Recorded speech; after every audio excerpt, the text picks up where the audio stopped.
life gets better and better and better. And as much as there's always challenges, there's always some sort of thing that we're being faced with where it's like, oh, what am I going to do about that? Every time I look at where I was at a year ago or even 6 months ago, it's quite often much better than I could ever have imagined. This a success off another breath. This the first step in searching to be nothing less than be the best in what you do to prove their strength in being you. Learn so much in chasing dreams that I never would in school. What's going on, guys? Kieran Headley here from the Pocket Coach Podcast, a place where we bring together mental health, mental performance, and we speak about them both through a lens of both spirituality and science. And today we have a really incredible and inspiring human here. Honestly, I think he's going to blow your socks off if you're wearing socks like I am. And I'll introduce his name in a second. He's a personal... Oh, he's got no socks on. There you go. Or unless he blew his socks off already. He's a personal freedom and soul embodiment coach focused on immersive and transformational experiences. Currently in Mexico, in Tulum, I believe, currently. And honestly, I met this man, it must be about 3 years ago now, actually. Yeah, or even more than that, 3.5 years ago. I think something like that. I think maybe 2.5. Oh, wow. Yeah. It's been a long Time time flies. anyway. Oh man, it really does. Lost track. It was it would have been the beginning of 2019. Yeah, like February, March. Yeah. Yeah, that's right.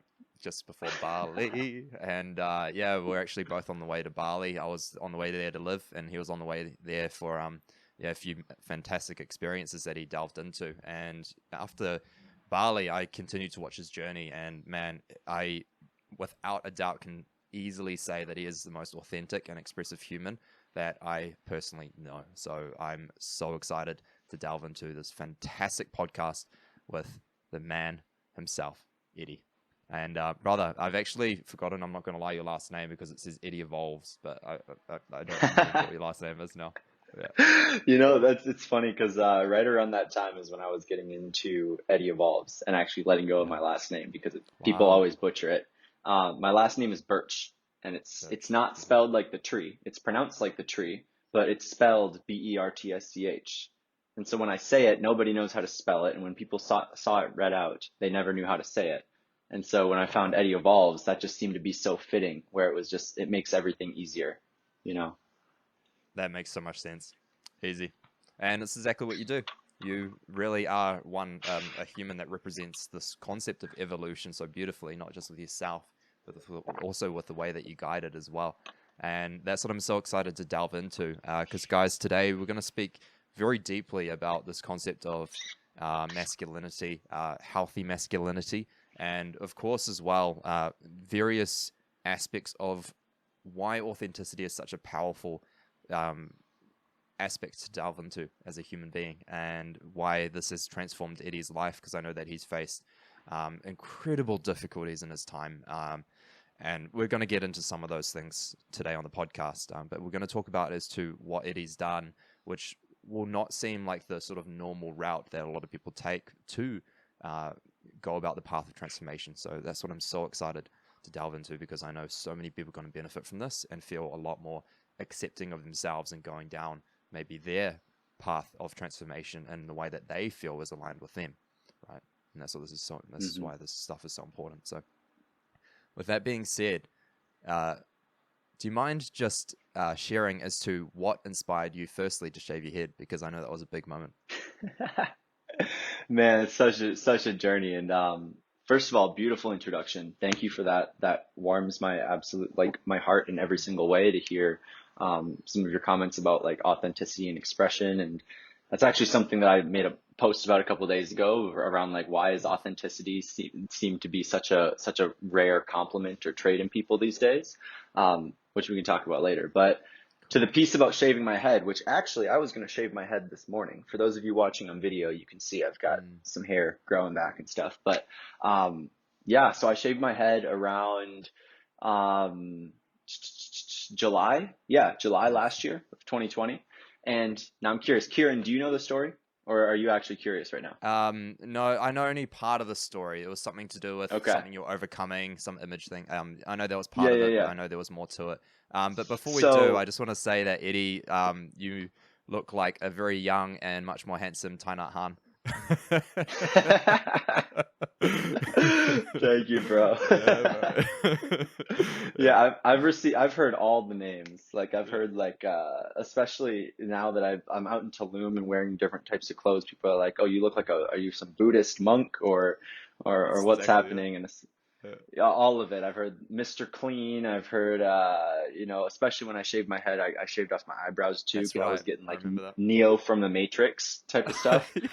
I've got some pictures of it on my Instagram if people really want to go back and see it. But or if you're watching on video, maybe you have someone like bring up a picture of Neo from the Matrix and put my face next to it. But that.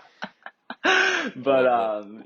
yeah. So to just to go into that though, so transformation and different like programs and stuff I've been a part of for a while, since before you and I met actually. And I was in one at the time with someone named Preston Smiles. I believe you know him. I don't know if I you've do. worked with him, or a lot of people in our kind of field kind of know him to an extent. And I was in one of his programs, and in this, and I do this within my programs too, because it's actually been so effective for me. And this concept actually touches on a few other things that I know you wanted to touch on in this podcast too. Um, he challenged us to find some sort of vice in our life to give up for the duration of the program, something that we felt had us rather than us having it. And that changes from person to person. It's different for everybody. And I would argue to say that I think every single person has some sort of vice at any given moment in their life. It's not like it Absolutely. needs to be something where it's just like, oh, I'm going to give up alcohol because it's bad for me. Some people's vice might be going on their phone after a certain time at night. That was actually one of mine for a different program that I did. Other people, it might be eating a certain type of food or giving up sugar, or like I said, giving up whether it's alcohol or weed or porn or whatever the thing might be. He would challenge everybody to give something up for the duration of the program so we can change our relationship with it. Like I said, I mean, do I love ice cream? Yes, I do. But if I'm eating ice cream every single day, I've noticed that amount of sugar can sometimes affect me in a different way. And so maybe in that moment, if that was a pattern for me, giving up ice cream might be the vice. Whereas Mm-hmm. now I've had ice cream like twice in the last month or two, and My man. it's different. It's different for every person. And it's just like we work on our relationships with things. And so with that being said, I feel like I'm not alone in the sense of a lot of people think they want to give something up at a certain point in their life. And we created this system to essentially kind of balance out what happens if we don't follow through on our word. Because it's not just about giving something up, but it's about staying true to our word and being in integrity with what our intentions are. And so with that said, we set a vice of something that we want to give up throughout the program. And we also set some sort of thing as leverage. I don't like to use the word consequence or punishment or anything like that, but it's more like a leverage where it's like, if I don't stick to this, then I will do this. And so I think of that almost as integrity insurance, because every Love time that. I say I'm going to do Love that. something and I don't do it, I lose trust in myself. And Yes. so if I've got something in place to bounce myself back, if I ever break that first commitment, it can bring me right back into integrity. Because if there's anything I've learned in my journey, there's no worse feeling than having reflected back to me how much I said I was going to do something and then realizing that I didn't do that. And Oh yeah. th that's a downward spiral I'm sick of going down. I'm done being in that game of like, I'm going to make some huge commitment that I can never follow through with, and then do my best and do an awesome job, but then fall short. Then all of a sudden I'm stuck in this mental pattern of like, oh, did I actually do it? Am I capable of doing this thing? Like, so having that integrity insurance was important. And And so just just to, touching on that, how much anxiety and deprivation of self-worth does that cause mhm, an individual of constantly betraying their own word to themselves? totally, man. And it's like, Mm. to an extent, like, yes, we got to give ourselves compassion, but we also got to call ourselves out on our bullshit. if we're Yes. going to keep Yes. going into a certain pattern. We can be like, oh yeah, I said I was going to stop, but I really want to do this thing right now. I Yeah. said I would be intermittent fasting, but I really want to eat a whole bunch of sweets first thing in the morning. I Yes. said I would give up smoking, but I'm really stressed out right now. I'm going to give myself a break. Like But all of isn't that that's compassion? important.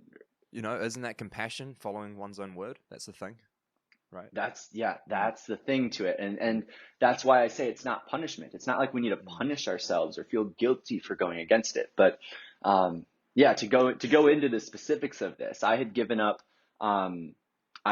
chosen to give up all forms of nicotine throughout this like 3 month container that I was in. Um, and the reason was because when I was back in high school, I mean, I was super into vaping, like e-cigarettes and stuff.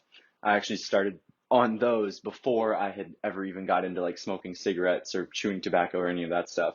And after kind of having my spiritual awakening of sorts, I had chosen to let that stuff go for quite a while and didn't really bring it back into my life until like, I mean, I had done it occasionally here and there, but didn't bring any form of nicotine back into my life until about 2 years later.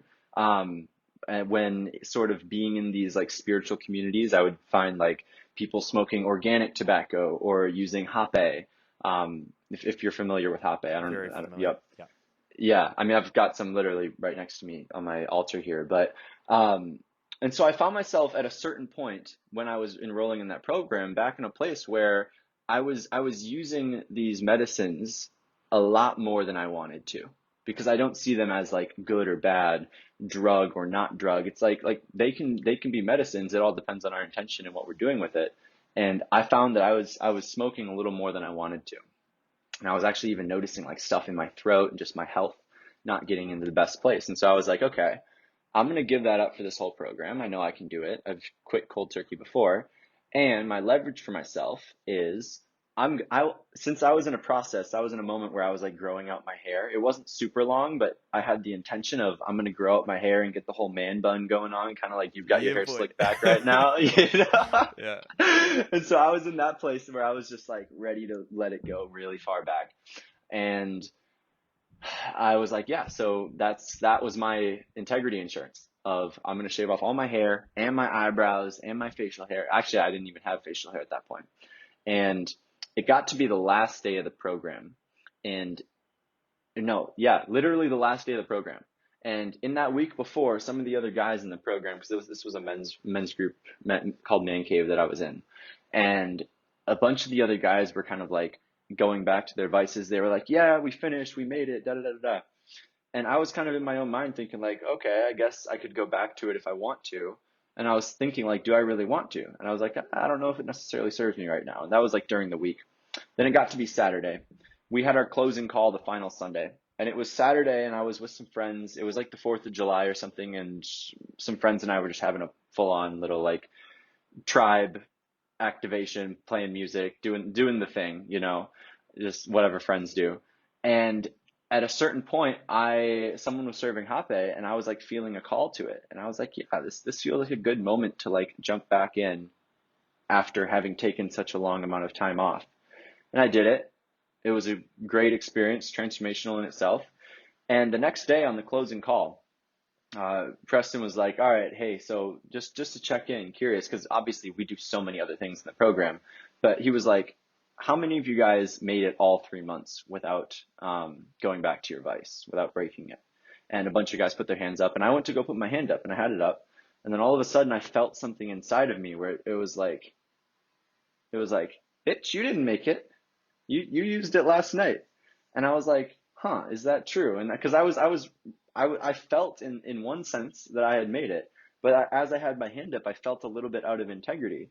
And so I got to check in, and as that call unfolded and things were happening, I went into my calendar on my phone, and I was like looking at the dates, and I was like, okay, let's figure out how long it's been. Has it been 3 months? And so I went and checked on the calendar dates. It hadn't been 3 months. It hadn't been 90 days. It was like just a little bit shy. It was like 4 or 5 days short. And the more I sat with it, I was like, okay, well, I mean, I pretty much made it. Let's see what I said. And I actually ended up scrolling all the way back in some of our group messages. And I watched my video where I made the commitment about what I was giving up. And I watched it back with my face, with my hair and everything. I mean, I still had hair at this point, but with me saying, all right, I am going to give up all forms of nicotine for the next 3 months, or I will shave, da da da da da. And I saw it. I saw it reflected back to me. That was what I said I would do. And then here I was, having not done it. It hadn't been 3 months. Man Cave wasn't officially over. And I was sitting with this where I was just like, fuck. And for probably a solid, like, can I swear on this podcast, by the way? Absolutely, brother. Absolutely. Okay. Yeah. I love that you I was go, fuck. Oh, can I swear? I mean, I probably will anyway. I would say just like bleep it out, but I like to ask for respect. And I sit with it and I'm just like, dang, this is tough. And I was bringing this question into my small group with some other guys, and they were like, Eddie, you're just being so hard on yourself. You don't need to do that. Like you did it, bro. Congratulate yourself. Da da da da. And the more I sat with it, I was just like, yes, I get it. I know that I could have given it up for 3 months, but also what I said I would do didn't happen. I said I would go this far, and I didn't go that far. I went a certain distance, but I didn't go as far as I said I would go. And the more I sat with it, and I asked some other coaches this, they were like, yo, I'm not going to tell you what to do. What do you feel is the right answer? And the more I sat with it, the more I had to really just face the biggest fear that I was afraid of was, oh shit, I have to cut off my hair. Because it's not like it was a matter of life or death. Yeah, and I also noticed, so shaving off my head was an act of being in integrity with myself. Because when I did that, and I've got a video up, I did a Facebook Live about this, and I've got this saved on my page. You can go back and find the video where I literally shaved my head on camera. This was both an act of me being in integrity, because I wanted to ask myself the question, how do I want to have a relationship with myself? Do I want to be in integrity? And also, what do I want to stand for? And how do I want to be, because we're all leaders, but by what example are we leading? And I said, how might other people in my life, how might my friends, how might my family, how might my clients be affected based on seeing me embodying this versus running away from what I said I was going to do? Even if nobody else knew, people can feel that just in our frequency, just in our self-confidence. And so there was that. And then I also noticed my reasons about not wanting to cut off my hair were all around like, oh, but I want to call in a relationship right now, and my hair was growing out and it was going to look super sexy and da da da da da. And so there was a story that came up of, oh, no one's going to be attracted to me if I shave off my hair and I look ugly and bald. And I was like, oh, okay. And I'm all about personal freedom. And so I'm like, okay, so if in that moment when that story is something that I'm making true, my hair owns me. I'm giving all my power away to my hair. Yeah. Same thing with like videos and stuff. I just jumped into a new business program that helped me really take my coaching business full time and up level the way that I share these incredibly immersive experiences with people. I was making a whole bunch of videos at the time, and I had the same story coming up for that, where it's like, oh, is anyone gonna like my videos if I'm there bald and don't have hair? Same thing. In that moment, I'm still making my hair God. I'm making my hair the thing that I think is gonna make people like me, whether it's women, whether it's potential clients, whether it's just the internet in general or whatever. I was noticing how much I was actually really, really attached to my hair. And my entire life, I remember I would spend so much time just doing a little comb, like flicking it up, like anytime I was in the bathroom, just like looking at myself like that. And it's funny because even now I'm bald, like I still do that to an extent. Like when I'm shaving off my head, I like to make it look nice, but cutting off my hair was letting go of all of that and choosing to still embody the same level of confidence, whether I had hair or not.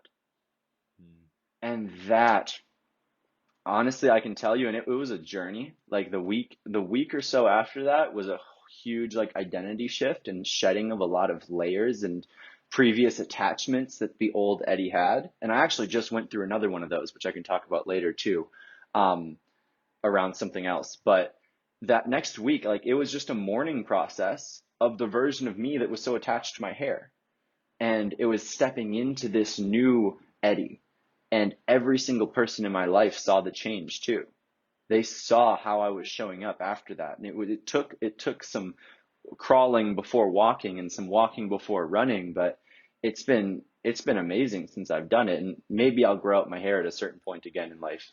And maybe I won't. I mean, a lot of people say I should because I'm young, and they're like, "Oh, use it before you actually lose it." But regardless, I'm loving it, and Yeah. I love the symbolism for myself around it. So thank you for starting this off on that note. I don't know how long I Yeah. was talking about that, but No, that's I feel like beautiful, that brother. story encapsulates a lot.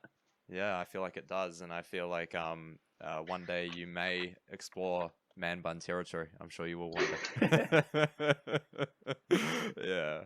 But no, that's so beautiful, brother. And I just want to go even a little bit deeper on this concept of authenticity, because that's such an authentic thing to do to yourself, is checking in with yourself. No, this is not in line with my integrity. That takes firstly self-awareness and a level of authenticity to actually be true to oneself. No, this is actually the situation. And then having integrity to follow through with your own word of your, if not this, then this. Yeah, so beautifully done, brother. And please speak for a moment on how self-awareness and authenticity has changed your life, because there was, of course, a time when this was not the case, right? Mm-hmm. Specifically around the authenticity piece, I've noticed that people often tell me, "Oh, you're being so authentic," when I'm sharing something that they would see as vulnerable. Hmm. Hmm. In other words, the things that I've shared that people often tell me, "Oh, that was super authentic," that thing is also usually the thing that I have held the most shame around. Yeah. And sharing in some context, it doesn't always need to be on my social media or on a podcast or anything, but sharing about those things and speaking from a humble, vulnerable place has often been the thing that frees me. I don't always do it for other people. Sometimes I do it because I know that leaning into that represents me accepting and loving and owning a part of myself that I Mm. previously wasn't as expressive in talking to the world about. Yes. And speaking from another place, I recently made a video a few days ago talking about how I was hosting a retreat last weekend that I canceled because I sold 0 tickets to it. Wow. Oh, And that's beautiful. this is that same story that I was just talking about Yes. with the hair. That provoked a huge rebirth in me of noticing all the places that I had attachments and sourced my amount of self-love and self-acceptance for myself, which is so funny because this is literally the work I do with people, right? But being Mm. able to catch this concept is the work. Mm. Seeing a place that I was tying up my self-worth and noticing how much I was being hard on myself by not selling tickets. And I was like, Eddie, doesn't have anything to do with your self-worth or your value as a human. People didn't want to buy tickets to your retreat. Cool. What are you making that mean about you though? Right? Mm. And I ended up making a video about this. And I was just having fun looking at people's responses because I was noticing, and I was thinking about making a meme about this even. It was like me announces that I sold 0 tickets to a retreat. Other people, so inspiring, keep going, I love you. Like that's literally people's response because they're like, "Oh my Yeah. God, you're so authentic." And all I'm doing is sharing what's happening and what I'm learning Yeah. through it all. But initially, Yeah. the second that I canceled the retreat on the Friday beforehand, being like, "Damn, I wish I didn't have to do this. I wish I didn't have to have this conversation with the people." And there was a part of me that just wanted to go into hiding. A part of me that didn't feel worthy of love, a part of me that didn't want to be seen. Totally. And I resonate with that. I got to hold space and love that part of myself. I got to unconditionally love myself, regardless of whether I sell out and overfill my retreat or whether nobody wants to buy tickets. I get to love myself the same amount regardless. So beautiful. And holding And myself just through want to that pause you there, process. because you know why that's so beautiful is because um, so many people, including myself, will set a certain goal and have this concept of this must happen because of X. Yes, there's going to be a self-involvement, but this must happen because of Y. because then that why is to do with other people, right? And then Mm-hmm. being able to break free of that tie to that identity that's involved with other people in terms of the pictures that I have placed in other people's minds. If I break those pictures in other people's minds, then I'm going to have something that breaks within me, right? So there's that attachment there. And what's so beautiful about what you did decide to share there is that such a huge tie to this concept of self-worth, as you mentioned, that other people won't love me. Like, for example, myself, I ran a retreat at the start of, was it this year? This year. And yes, it was successful. However, there was a long time when it wasn't, right? There was a time when it wasn't. And I was, quite frankly, shitting myself. Not so much for myself, but actually I was catching myself, shitting myself about the fact that I will look unsuccessful if this retreat doesn't fill, right? So there was a huge factor there, and I was catching that. And it was really interesting to observe that story. Of course, I never ended up crossing into the territory that you did. However, there was that attachment that I identified that I never actually got to step into and break through like you did. So what's so beautiful about that is, honestly, I think that actually there might be even a part of me that still has that, honestly, because I actually Mm-hmm. haven't been faced with that opportunity yet. And I think if I am, I do feel that that will actually affect me, honestly, even right now. Mm-hmm. So I'm really blessed that you brought that up, brother, because that's actually called me out on something that I think I still have, actually, to be honest, is that tie there. So yeah, I'm very flattered that you not only brought that up and were authentic about it, and I'm very stoked about that. But yeah, I'm very honored that we're able to actually have this, because this actually helped me to realize, oh wow, yeah, actually I've still got a little bit of an attachment there around this success Dude, concept. So thank you. yeah. And beautifully said, because that's another thing. Like, obviously I wouldn't have seeked out this experience when I started planning my retreat and everything. I was like, yeah, let's get some Yeah. people in, let's have some fun, let's serve some people, let's make some money. Like I was ready for it. I put Mm, so much energy into this. But the second I was getting hit with everything that was happening, it brought me into my own transformational experience. And I say this every single time I go through my ecstatic evolution immersions around, I transform just as much, and it's always in the way that I would least expect. mm, And this, I did not expect this whatsoever. And it's shown a light on me. It's shown me, because if I would have sold a bunch of tickets, I would have done it. It would have been fun. I would have learned some other sort of lesson. yeah. But this has shown me where I was attaching parts of my self-worth to that. And also, like you said, how other people do that too. How we do that to ourselves, Mm, whether we're being successful just to get other people's approval or not. Is that success if we're doing it for other people? boom. Is that success if we're doing it to uphold our image?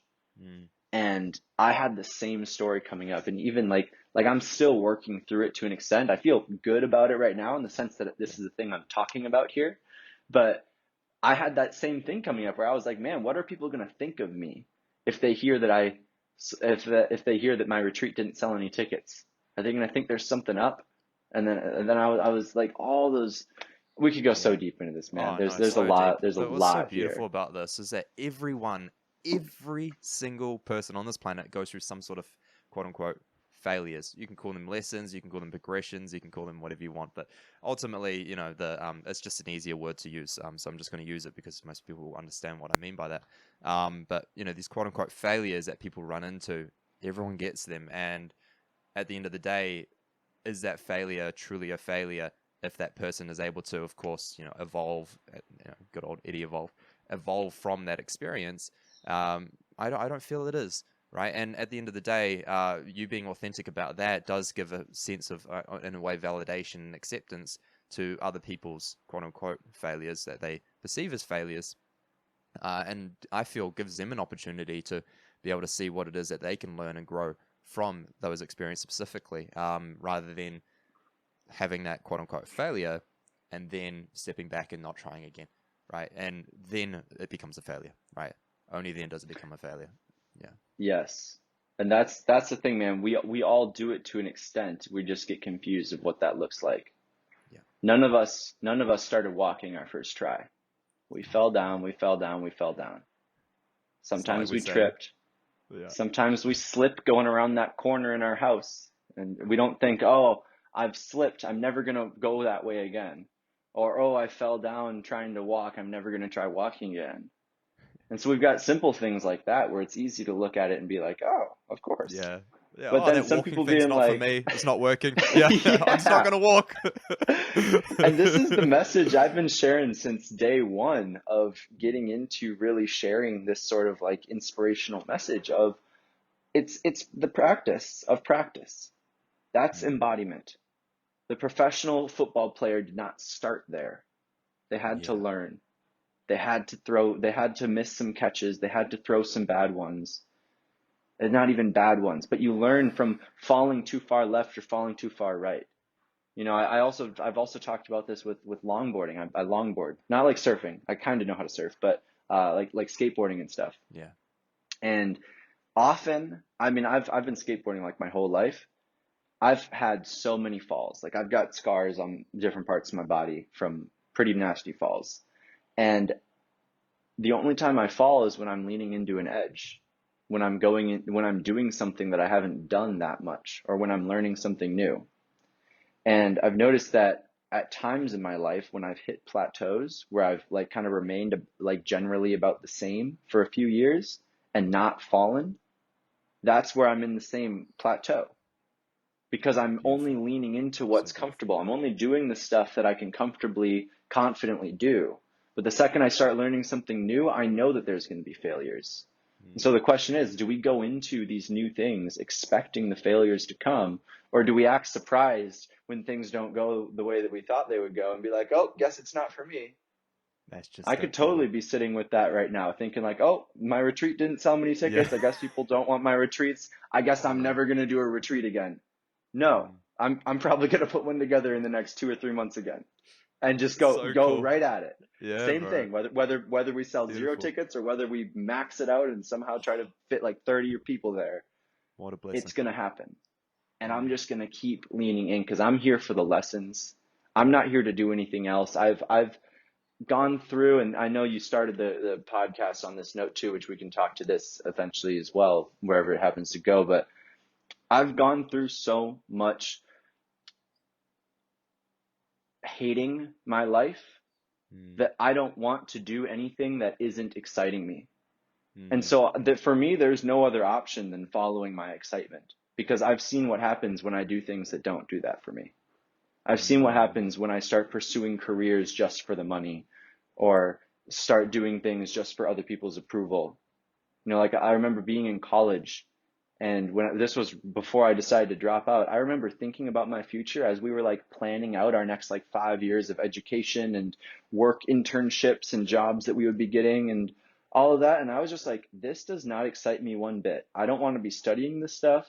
I don't want to be in school learning this and 8 hours a day doing this for work, like regardless of the 6-figure starting salary that would be projected for me to get.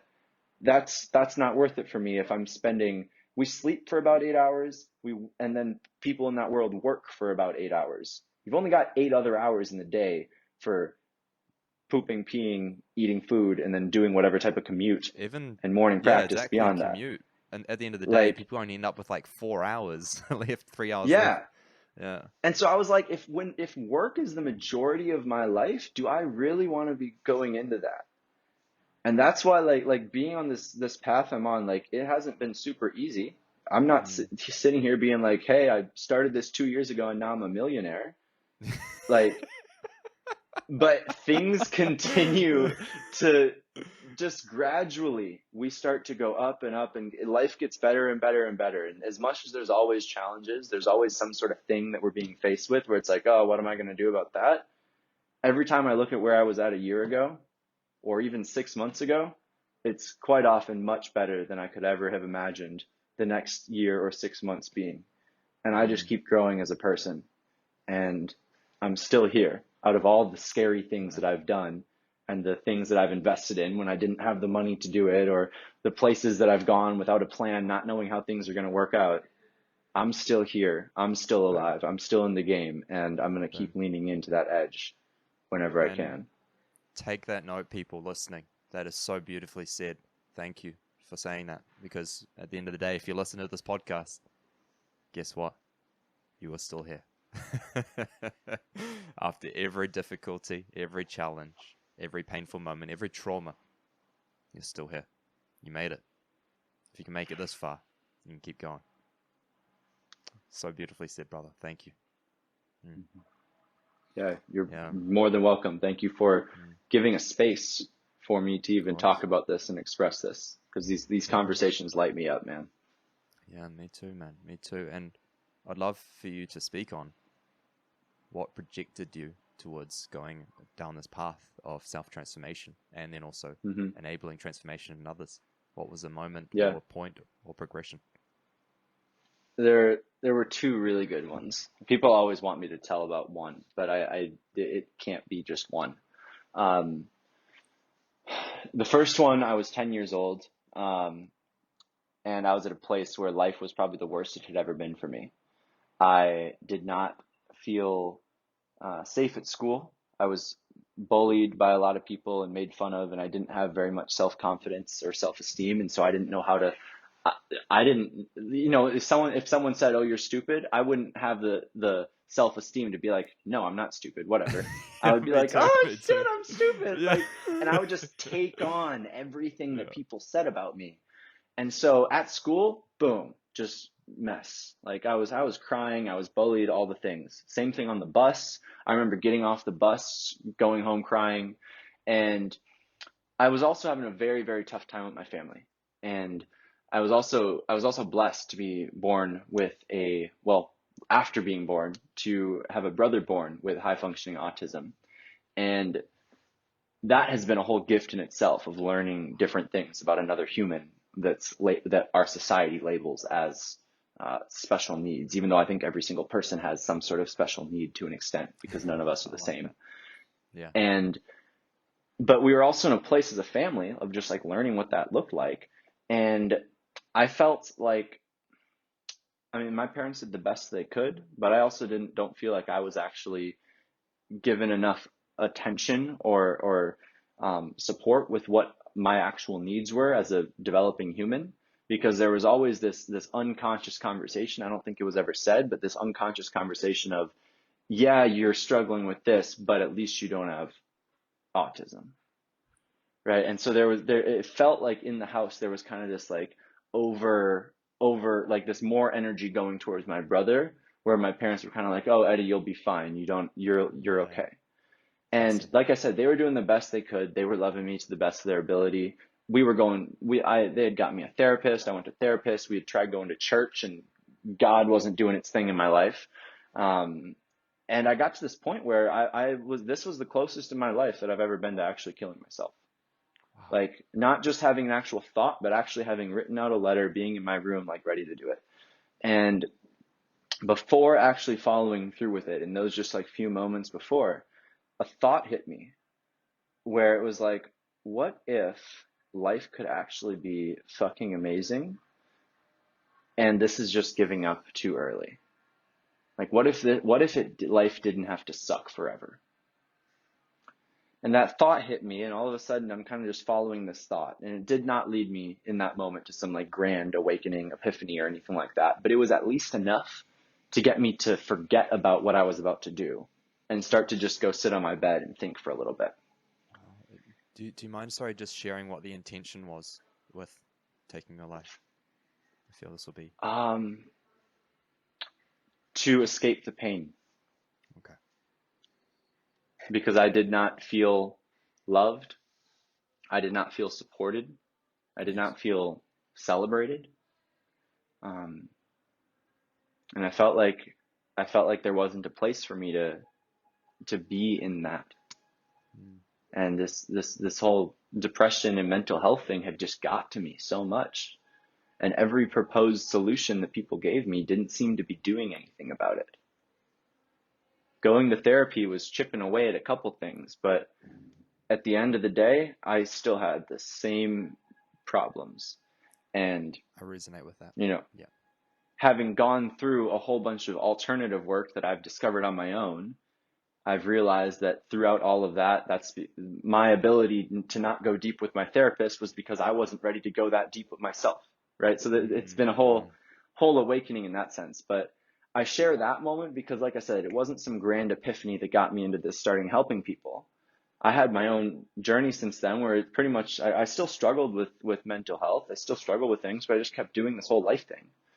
Because also killing yourself is scary. It's not like we can just be like, oh yeah, I'm done. Like once you actually get there, I can't say you, but like any time I had actually got there, it's like, do you really want to do this? And so I would just sit with that. And, I went through high school, eventually ended up finding my own friend group, got into smoking weed and like I was saying about e-cigs and stuff, and found this whole like partier / drug dealer identity, which really got me a lot more what I felt my wounded ego needed, which was like love and respect from the whole popular kid group that used to not want to be friends with me. Now all of a sudden Eddie's the one that's got the parties to go to, or he's the one to hit up if you need this type of drug or whatever. It created a different type of dynamic around my relationships with those people. And so that was something that actually really, really helped me in that place. It helped my ego in a way that I'm not going to say it was bad, but it was still just as like unhealthy in the sense that I was still tying all my self-worth into other things. But at a certain point, I got into college, and I was getting to a place where, like I said, I was looking at my future and I was like, I don't want to do any of this stuff. I was just pursuing engineering because I was good at math and science, and people told me that that's what I should do. I still had no idea what I wanted to do with my life.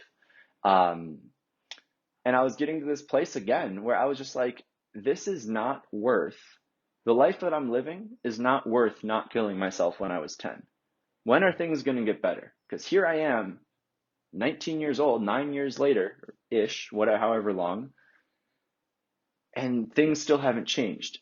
And I wasn't in a place where I was like gonna just straight up go kill myself, but I still was like atheist / borderline agnostic. I had me and God had no relationship. I didn't know any sort of thing was out there.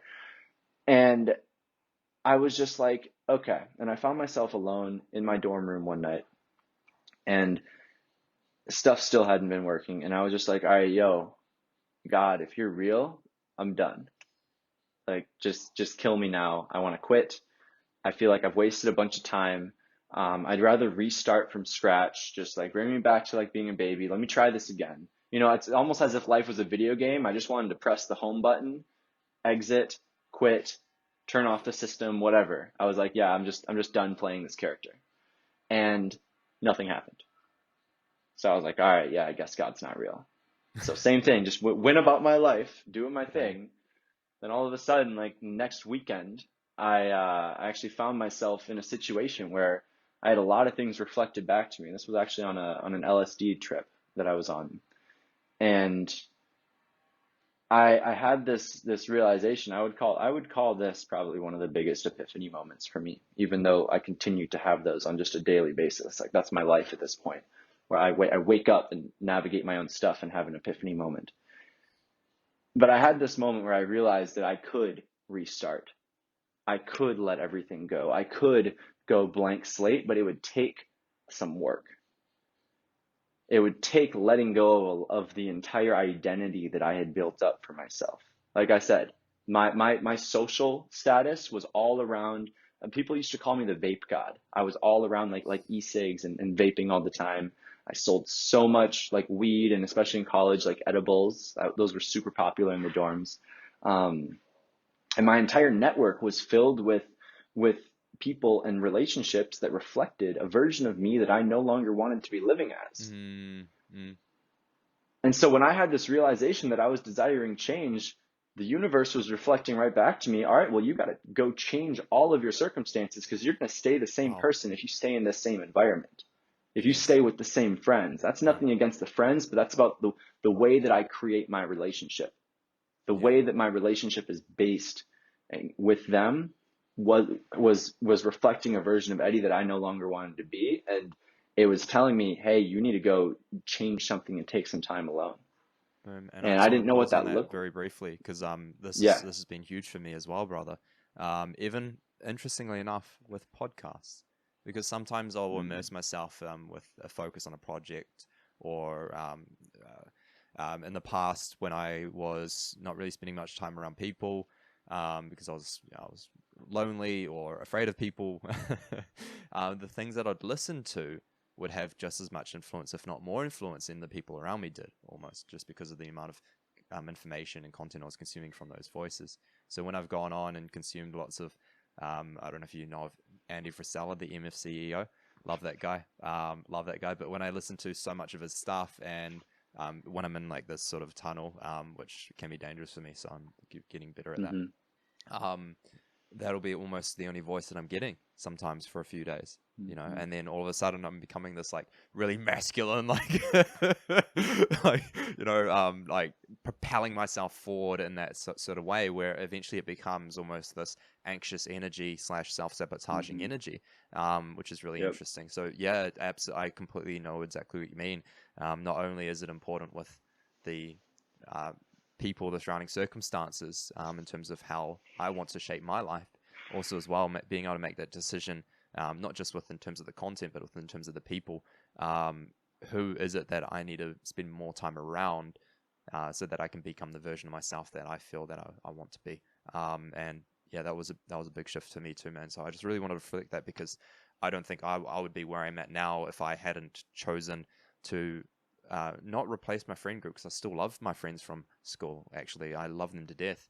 But I know that if I hadn't given myself the opportunity to expand my circles and actually open up to new possibilities, and, you know, move places, find new people and meet new people and discover new friends, yeah, I wouldn't have been possible to become this version of Kieran, for sure. So thank you. And sorry, yeah, I'd love for you to continue with that.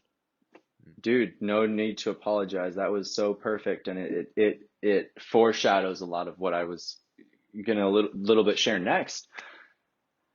I didn't know what that looked like, but I had discovered this connection with the universe after some of those things happening, where I was starting to have all these like epiphany moments and things where I was like, all right, what's going on? It almost felt like the whole world had set me up, but the whole world can't be in on it. Like, I was like, okay, how does I can't even start to explain that, but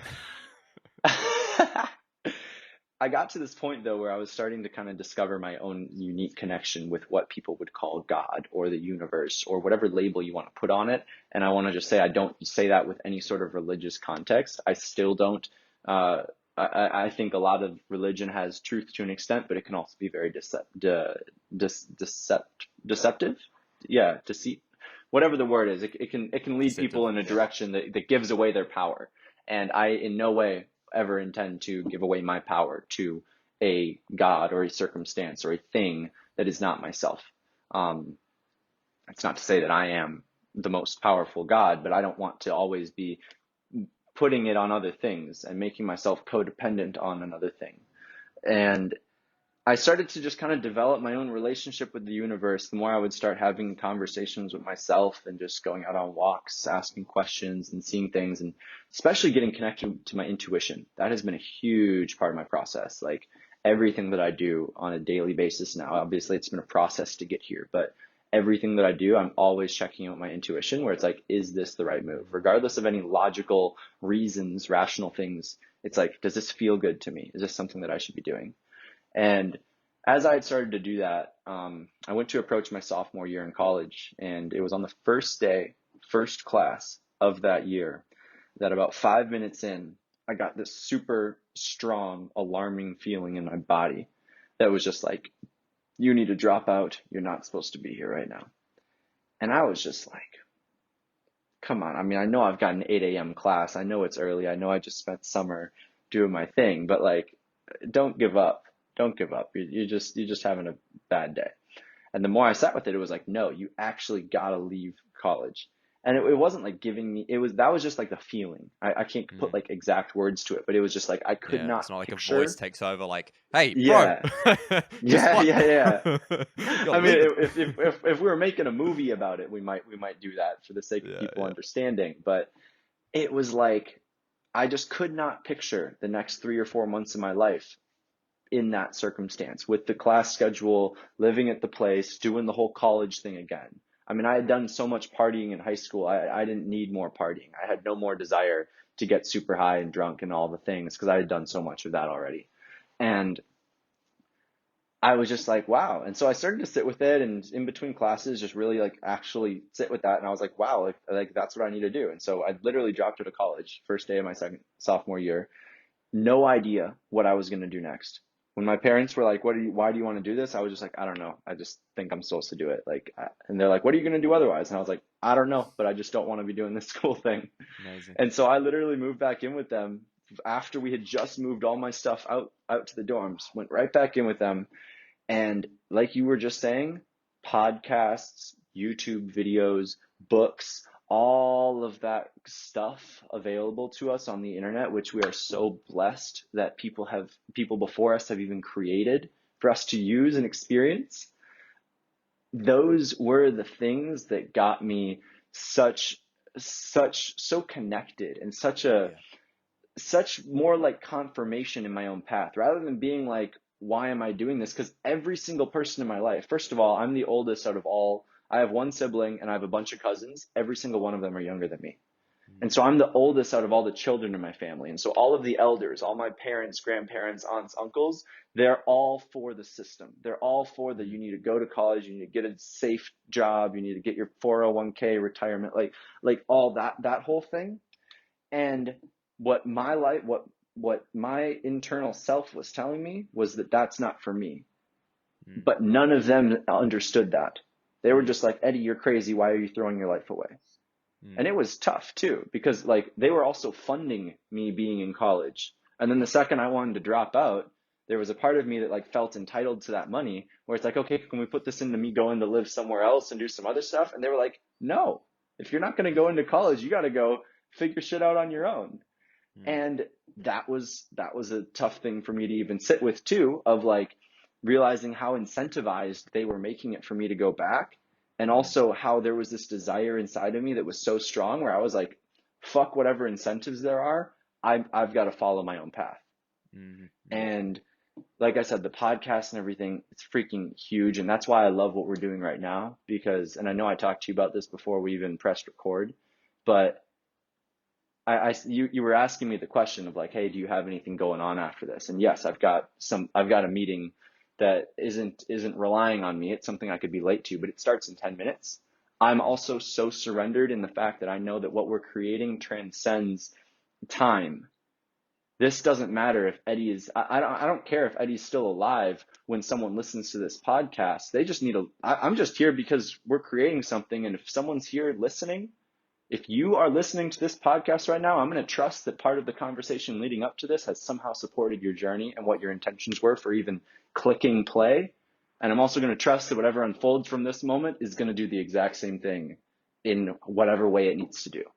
Because every single podcast that I was listening to, all those books, all those things that are available to us, those were all such keys in my journey. And yes, like you said, listening to just one podcast on repeat forever and ever can be hard, because it's like, oh, now you're only getting this one person's mindset. But like I was getting, like I would read a whole book. Sometimes you just pull out one or two little things that's the most effective.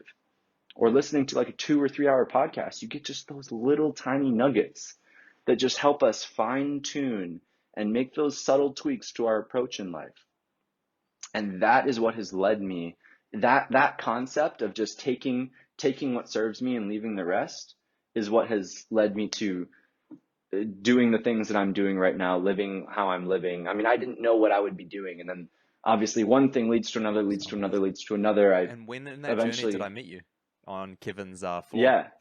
So that, yeah. Quite literally, so I met you on his floor. I'll fast forward to that real quick without going into so much of it. And like I said, I've got time, but dropped out in the fall, spent a lot of time just reading the books, doing the things, trying to figure out my own shit, really letting go of a lot of things too. Like letting go of vaping and drinking and smoking weed, like pretty much cold turkey for like 6, 7 or 8 months, I think. And just getting my life in order. Eventually got a job at a roller skating rink where I didn't even know what I would be doing there. I was just applying for a bunch of jobs. I had already started talking about my journey and sharing some of the things that I was learning on podcasts and stuff. And I got this job at a roller rink, and I had a podcast at the time. I had like started my own podcast. It wasn't a super like devoted thing, but it was just some way of expressing myself. And when I told the general manager about that, she was like, I think you would be a good DJ. And I was like, what's a DJ? You sure? And so I got this job DJing at this roller skating rink, getting super into music and learning this. That's a whole other conversation. I'm happy to go into that, but that's like, I don't know if we might have to do a part 2 on the Yeah, we want to conversation try to go keep it. into Yeah. all of that, but got into that, learned a lot of stuff about DJing. Eventually also started doing some like sort of coaching at this roller skating rink with different people that was working there. And based on the Wow. stuff I was sharing on my page, like people would always reach out being like, hey, I love what you're sharing. Do you want to grab coffee? Da, da, da, da, da. So eventually I heard the word life coach. I didn't even know what life coach was. I was just talking to Yeah. people, but I was like, wow, this is the same stuff I'm doing. And so I eventually started to get into life coaching and wanting to figure out how to pursue that. And so that led to me, of course, hiring a life coach and eventually figuring out I went to like a Tony Robbins thing. And then that fast forwarded to like 2019 when I went to that. And it was probably a week or two after, or no, probably like a month after the Tony Robbins thing that I met you. Wow. And And I was on the side of the street, I remember, and we were just going into Kevin's apartment. Yeah. yeah, Yeah. and Yeah. I think I'd just gone out all of of an that Uber or something. happened. Yeah. Exactly. I remember him being like, yeah, my friend Kieran's coming to stay with us for a couple days. And I was like, cool, because he was letting me crash there too. And so Yeah. here me and And you we went are for a just like, nice cold swim in the morning. That was so yes. good. Yeah. Favorite morning practice, man. There's a Oh, spa right by my place here, and I still so love good. those cold plunges. Yeah, but yeah, how I met Eddie was actually I was staying at Kevin. What's his last name again? It's been a while since I've Crenshaw. Crenshaw. That's it, Kevin Crenshaw. So the heart guy. And I had him on my podcast, one of my first episodes actually, sort of in the first sort of 15-ish. If you go back, you can find it. But I connected with him about a month or two earlier when I was still in Canada. I was living there in Canada, and that's when I started my podcast. And I connected with him. We had similar ideas of what it is that we wanted to do in the world. So, yeah, really felt pulled to have him on my podcast. And then as I was crashing in LA for the night, right in Santa Monica, so right on the beach, beautiful spot. And, yeah, I met beautiful Eddie over here. And he said to me, hey, bro, you want to get it? Yeah, I remember I came up to the apartment and was like, hey, bro, do you want to get up at 5 a.m. and go for a cold swim? I think it was something like that. And I'm like, yeah, all right. So let's do it. We went for a cold swim in the morning. I was flying out to Bali that day. I was actually moving to Bali to live. And yeah, I just remember there was a beautiful shift moment that I had when I was there. And you asked me after our cold swim, Kieran, what are you grateful for right now? And for the first time in my life, I actually realized, wow, I'm grateful for this moment right now. And that was the first time I'd actually been grateful for this moment. It had always been, I'm grateful for the birds, I'm grateful for, my parents, which is beautiful, like all these different things. But, you can see tears in my eyes because it means that much to me. Is actually realizing that this moment is so precious. And I was really starting to recognize the truth in that. And that for me was a big shift because I was coming out of a lot of anxiety at the time. And for the first time, after living a life of depression and anxiety, I really started to realize the beauty of this moment, as in that's really all I have, and truly understanding that. And then from there, it was, beautiful progressions after progressions. But yeah, I'm truly grateful for this man, who's not quite right in front of me, but virtually in front of me. And yeah, because he enabled me to unlock that realization. So yeah, I really wanted to share that part because I feel like it was such a beautiful moment for me. Man, thank you. And it's funny you were even just brought up the tears because when you were introducing me earlier, I like felt something hit me where it was like, oh, there might be some crying on this podcast. And I'm not saying we like it needs to happen. It's just that it happens if it happens. But I was really getting in touch with like the work that you do and everything around mental health and stuff, because I feel like in a lot of this community, there's so much around like the law of attraction and creating your life and the gratitude and all of that, which do not get me wrong, I'm all for it, super effective. But the piece about like the shadow work of what comes up. And like we talked about, like the suicidal thoughts and the depression and anxiety and all of that stuff, like working through that and navigating that has been such a part of my journey. And I'm not here to act like I'm above it. Like I still at different points, even just literally, it's September right now. I think it's National Suicide Awareness. In the last 2 or 3 months, I've had, I kind of start to refer to them as like suicidal-ish thoughts, where I'm not going to do it, but it's like the part of me that that feels so challenged and stretched and just like stressed out about life, where it's like, I don't know what to do. Like I still get faced with that. And I've started to recognize, at least for myself, I know this isn't the case with every single person. And I'm not going to act like there's something wrong with me because it happens. It's more like, what am I doing about it? Am I letting it break me down, or am I finding a way to work with it? Those are just the growing pains of life. And regardless of where I've been at, regardless of whether I've got a bunch of friends or whether I've got a bunch of money or whether I'm living in the place that I want to be living or not, like we're always going to have challenges. Life is going to, I've learned from my own experience, and I've learned especially from seeking mentorship and coaching and stuff like that from other people. Huge. Like I know multimillionaires that are still stressed out with a whole bunch of other things. Me too. Me too. And In fact, it makes I've me got realize a like, fantastic client of my own who's honestly the most successful person I've worked with, and he really struggles. Really struggles. Multi-million dollar company director, all the rest, right? Yeah, but it just goes to show, he's fine. He's actually clicked. He's understood, right? This isn't actually what's going to cure my anxiety and depression. I need to do something about it. And I respect that massively, because someone of his status to actually realize that and then do something about it, for me, I find that actually so inspiring, because I also know many multimillionaires who are in that stuck mentality of, okay, maybe more money will fix this, maybe more status will fix this. Yeah. So thank you for touching on that. Huge. Yeah, man. It's just that concept of like, wherever we go, life's going to be challenging. Life is still going to kick our ass. And that said, we can still celebrate and we can still have fun in the process. Whether you're a millionaire or whether you're living in a third world country, barely able to get by, everybody would benefit from being able to just have some fun and dance. Everybody can find something that they can find gratitude for. That's not to say we don't get to do the things to improve our circumstance too, but it's there's a lot there, and I'm going to trust that what I'm sharing is landing on a feeling level, as opposed to me needing to say more about it right now. Because ecstatic dance, because I'm aware of time and I do want to wrap this up too, but ecstatic dance has been huge for you, right? Just talk about that for a minute, in terms of how ecstatic dance itself, what it's done for you with freedom. Totally. And I will say, I have another podcast on ecstatic dance that I was interviewed on in my link tree. Amazing. Otherwise, I'm happy to come back and do like a round 2. But ecstatic dance has been such medicine for me, because especially in the way that I share it, like it's not all about just like feel good, happy dance music. But I discovered ecstatic dance while I was out in Bali. And after seeing people going absolutely crazy, freaking nuts on 0 drugs, I remember being there and I was like, did I miss some Kool-Aid that everybody drank before this or what? Because people were just like rolling around on the floor, making the weirdest noises, freaking like animals. Yeah, like all of that.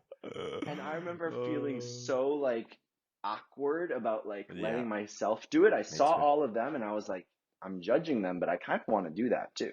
Yeah. But I was also just like, damn, it feels like everyone's watching me, like da da da da da.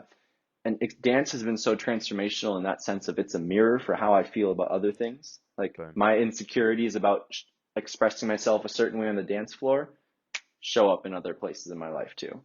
And at the same time, especially as it pertains to working through the emotions, like the times in my life when I feel like I was talking about like the suicidal stuff earlier, not like it's always needs to be as intense as suicide, but like the times when I'll be like, why do I want it? What am I going to do? I just want to break down and cry.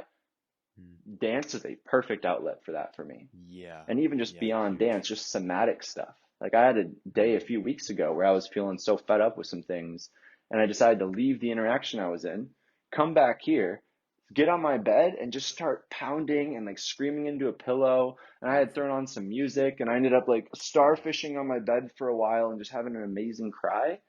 And Wow. here's the thing, like as kids, we naturally do this. Kids throw their temper Yeah. tantrums, they do their thing, but often we'd say, "Hey, don't do that here. Hey, that's Yeah. not appropriate here. Hey, Yeah. don't cry. Hey, it's okay. It's okay, don't cry. It's okay, don't," like we get conditioned out of expressing our intense emotions, and so Mm. we just kink the hose every time it comes up. Mm. But so the thing I've noticed is that after I express whatever's there, eventually there's no more anger to be let out. There's no more crying that wants Mm. to be done once I've done so much of it. And it's from that place that I often experience the clarity and the transformation from whatever that thing might be in my life. And then I can make decisions and take actions and do things from a place of not emotional reacting, but responding to how I want to actually do things. There's a lot there. There's so much Yeah, there, there but is. Yeah. that's why I'm All really I'd say passionate is I'd about. highly recommend. I was just gonna say I'd highly recommend everyone to who's listening to at least give it a go. Right. Yeah, yeah. In Yeah. wherever you're at, there's always a way to.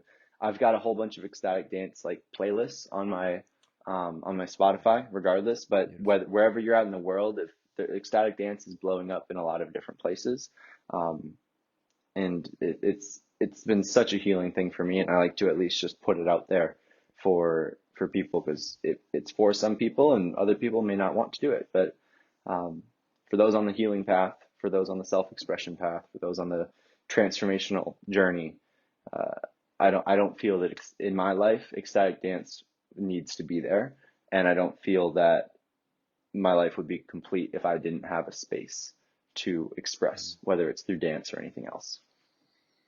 Mm. No, thank you for saying that. And the reason why I said what I said is because I know for myself, I did think for a while it wasn't for me.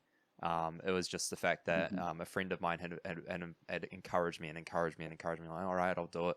I came along, and honestly, it was transformational for me. And the reason why it was transformational for me is actually similar to what you said, is the fact that I was judging others, but really that was a reflection of the fact that I was judging myself, right? Because I was judging others with the way they were expressing. I was judging them for being so expressive because I was insecure about the fact that I wasn't expressive, right? So Hmm. it was a really beautiful mirror, exactly as you said. Yeah, so honestly, I feel like that really helped me to break through a lot of self judgment that I created for myself and enhance my ability to express myself more fully, for sure. So I feel like even if one is feeling very resistant to it, if one was to give it a full go, just even once, and if it's not for them, it's not for them, but at least then you'll know. Yeah, and I guarantee that one that does give it a full go will have at least some sort of breakthrough with a sense of self-judgment, because you're not leaving in a full ecstatic dance without have at least done a sort of lion crawl or beating your chest or something, you know. So yeah, yeah. Yeah. Beautiful, brother. And the way I'd love to finish this podcast is just asking this one question, in a succinct way. What has been, and it doesn't need to be the biggest, but just whatever comes to mind when I say this question, what has been the largest lesson in your life?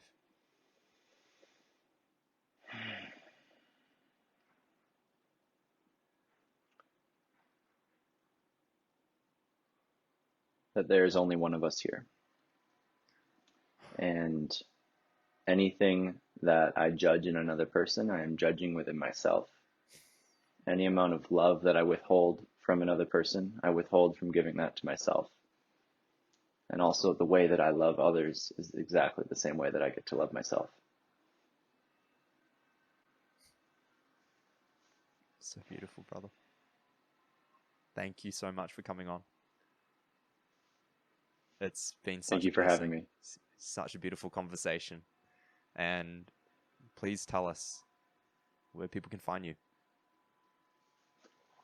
Eddie Evolves on Instagram and eddieevolves.com. My website is currently under construction, but I'm leaving it up during construction so people can still see it.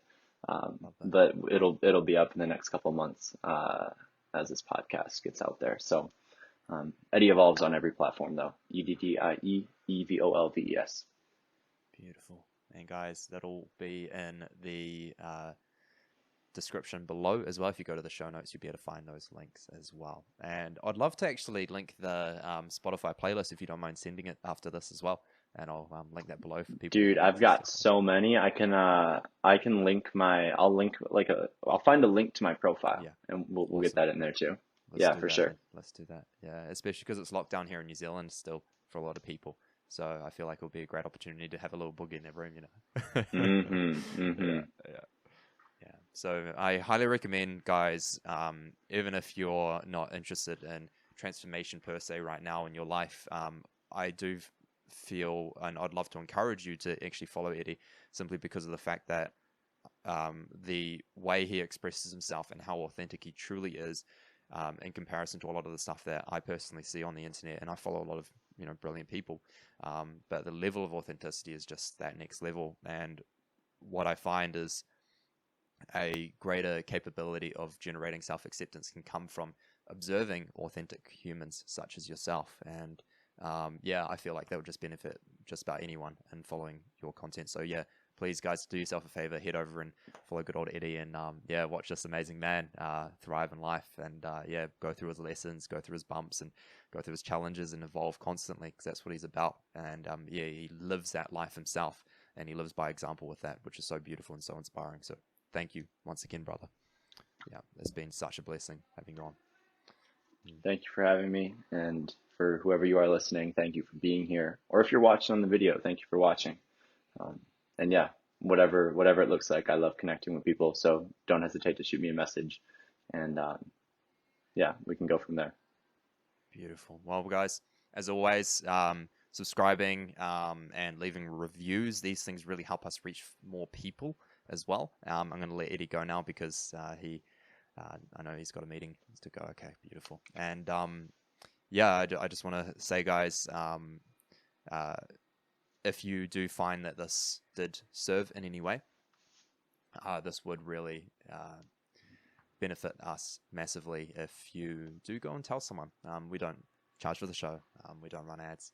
And the reason why sharing with other people is it does enable us to, of course, reach more people. But if you feel that maybe this message would resonate with someone you know, sharing with them can definitely do wonders. I know for myself, when I was in a big struggle and having challenges with mental health, listening to content like this would have served me immensely.